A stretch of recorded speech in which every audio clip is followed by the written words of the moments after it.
Hey everybody, how's it going? Today is Saturday. It's Saturday afternoon, August the 11th. I've been behind. I have not posted a video since back in April. April 22nd, I believe, is the last one I put up. It has been like crazy busy trying to get all this hay production up and running. We've been seeding ground, we've been buying equipment, we've been selling equipment, we've been working on barns and trying to work a full-time job at night. On a good day, you may get 4 or 5 hours of sleep, but hey, I'm not complaining. I love this. This is like coming back home. I think I told you early on back in spring when I was posted a few videos about this hay production that I've done this before. This was what I'd done when I was farming back in the 80s. The only reason I got out of it then, I got to thinking back and reflecting on it, was I took the job in law enforcement, and I was working day shift, evening shift, midnight shift. And obviously when you got hay on the ground, but you're working a public job and you're out on day shift, that math just don't work. So anyway, things have finally started coming together for me and started slowing down a little bit. So I thought today would be a good day to get the camera out and get you caught back up, just to let you know that I am still around, still kicking. We are in between second and third cutting of hay. Yeah, that's how far behind I am. I haven't posted anything, man, I'm ashamed. But we're in between cuttings right now on this farm here, and I've got 1, 2, 3, 4 more farms that I've got to get started on next week, getting hay put on the ground if the weather cooperates with me. Some of the things that's been going on, I mentioned we've been buying and selling equipment. Combine's gone, sold it. It went to a farmer on the other side of Lexington, Kentucky. It got moved out about 2 weeks ago. The grain truck, it went to a farmer probably, I don't know, maybe 70, 80 miles from here, local guy.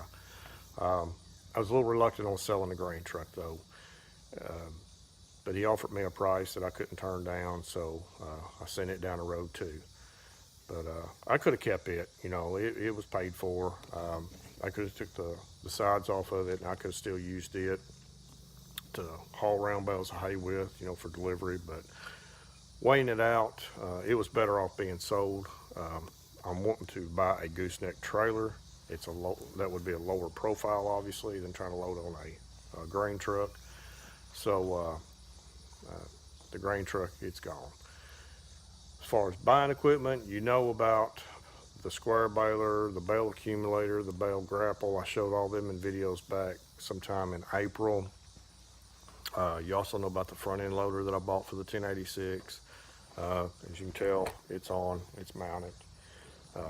Sturdy loader, man. International got it right with those loaders. They're tough.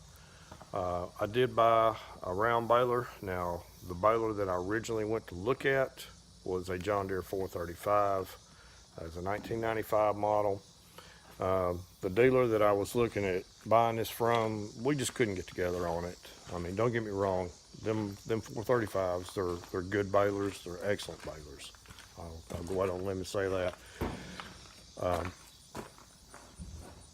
But with any piece of equipment, you know, if the previous owner didn't take care of it, well, you're buying somebody else's headaches, the reason it's sitting on a sales lot. Now, again, going back to these John Deere balers, they're tanks. You take care of them, they'll take care of you. But the price that this dealer was asking for this baler, and not knowing the condition that the previous owner, what kind of maintenance program he had, I just couldn't see giving that price. So patience paid off. I let that one go, didn't make the deal, stayed on the internet, kept looking, and come up with this one. This is a John Deere 466. Excellent baler. I mean, this baler was everything that I wanted. The 66 series obviously has the updated monitor on it compared to the needle monitor on the 35 series balers. And this one rolls a good solid tight bale. I'm thinking, you know, this was obviously the better choice. Why a 4-foot wide bale? Simple math, easier to truck down the highway. A 4x5 bale brings just as good of money as a 5x5 or a 5x6 in our area. A lot of smaller farmers don't have the bigger tractors to move the 5x6 bales. Some of those bales can get up to 1,900 pounds, depending on how tight you have your pressure on your baler. But a 4x5, you can put 2 of them side by side on a trailer. You're 8 foot. That's max width on these county roads anyway without having a permit. So we're in good shape on that. The square baler here, I haven't got the chance to do any square baling yet, but it is coming. This third cutting at TEF, unless I change my mind, it's all going into square bales, going into barns so I can have a stockpile for this winter. I figure that's when most of the square bales will be needed. Everybody right now, they're trying to buy up everything they can get on round bales. So I've been keeping the round baler hot and running, but the square baler, I'm going to get it out 1st of September and start doing some square baling with it. I'm not quite set up like I want to be 100% to put up square bales yet. I need a second tractor with another loader and another hay grapple to move these bales from the field to the barn. The original plan was I was going to use the 1086 over there, put the bale grapple on it after I got through baling, load them on the wagon, hook the wagon obviously to that tractor, take it to the barn and hook the wagon and all that, but you understand where I'm going with that. That's a lot of hooking and unhooking. So I'm thinking that maybe either another smaller tractor with a loader, or I would really like to have a skid steer. But those things are pricey, and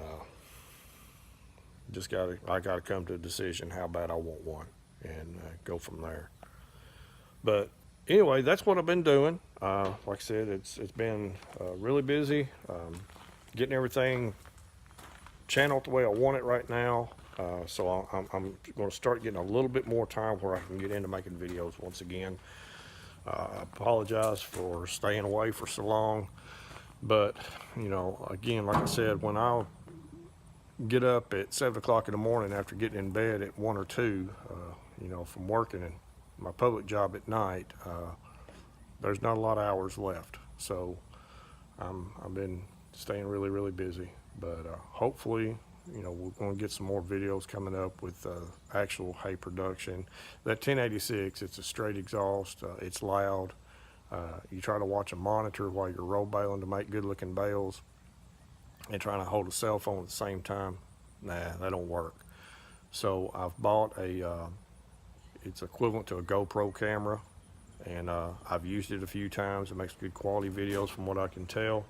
So I'm going to get it and mount it to the tractor, mount it to the baler in a few places at times, and try to get some footage like that.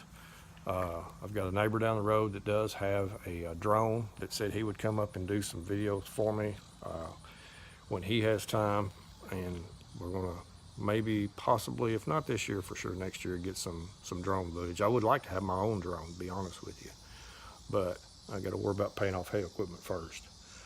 But anyway, again, yeah, this hay, I'm loving it. I have a good time with it.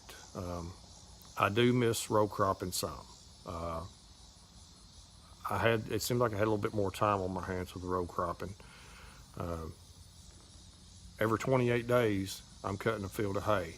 And that's not to say I've got 24 days of rest and relaxation in between, because when you cut this one, you get it put up, then you go to the next one, you put it up, then you go to the next one. And it's just a domino effect. So yeah, we're staying very busy putting up hay. But I'm not completely ruling out that one day that I might get back into row crop production, but I'm not going to get out of the hay production. I've done this before. I enjoyed it then. I enjoy it now. It's an advantage is I set my price. You know, I know what I've got in my hay. I know what I've got to get out of it. I don't go to the granary and hope that they're going to offer me something that I can pay my bills with. That's the big setback with grain production. And also the fact of competition for ground. Guys, I'm a small farmer. I don't farm a lot of ground, and I can't and would go out here and try to compete with some of these bigger farmers that's got bigger checkbooks than me. I'm not going to write checks that I can't cover for ground, seed, fertilize, and all that. With this hay, it works for me in every aspect. It works for me financially. It works for me with the time that I have. Now, I'm limited on help, obviously. I mean, I've got two sons. One's in the Air Force. He comes in and helps out when he can. And the other one, he's fixing to start back in school, so it's going to be back to being just me here in just a few days. But at the same time, I can run a hay operation like this, to where with row crop, I mean, there wasn't a whole lot that my youngest son could do to help out. With hay, I mean, he's tedding hay, he's raking hay. I would rather follow behind him making windrows than anybody else, because he has mastered this in no time flat. He's 12 years old, and he has got this down to a science. And he knows how to make a good windrow. Anybody who's roll baled hay, you know that how your bale kicks out of that baler has a lot to do with how that windrow looks, how you can feed it in. And we've had a few come to Jesus meetings, you know, early on when he was learning. And but yeah, he's gotten good at it. So, but anyway, this is getting lengthy, and I've done a lot of rambling, I know. I assure you I will get these cameras mounted, and I will get some video footage put up next cutting. And when I start seeding in the fall, I'm putting a lot of orchard grass seed down for next year. It's going in the ground next month, and we'll get some footage of that. But anyway, until then, thanks for having patience. Like I said, I just want you to know I still am around, I'm still kicking. Just been busy, but we're going to get back into making videos, and we're going to get back up running and have something good, interesting for you to watch, other than me just sitting here rambling. So stay tuned, and I will talk with you again soon. Bye.